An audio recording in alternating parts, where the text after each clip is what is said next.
Welcome to the UpBeet Gardener. I'm Marion Owen. Do crushed eggshells really stop slugs? Does hot pepper spray get rid of insects? What about putting gravel in the bottom of containers? Does it really improve drainage?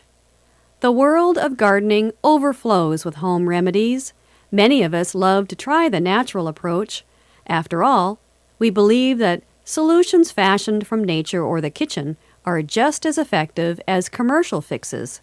And if they fail, no harm is done. Jeff Gilman has tested the theories and written about his findings in his new book, The Truth About Garden Remedies, published by Timber Press. Armed with graduate degrees in entomology and horticulture, Gilman tested many home remedies. For the eggshell slug question, he lined the outer rim of paper plates with crushed eggshells and put slugs in the center to see how long it would take for them to cross the eggshells and exit the plate.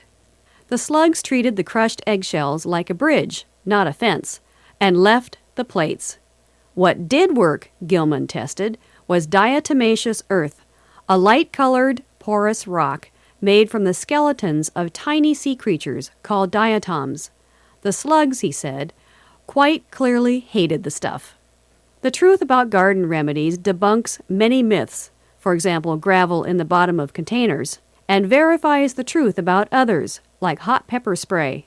Each remedy is presented with the practice, the theory behind it, the real story, and a summary called What It Means to You.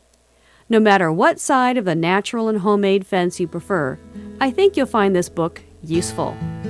For the UpBeet Gardener, I'm Marion Owen.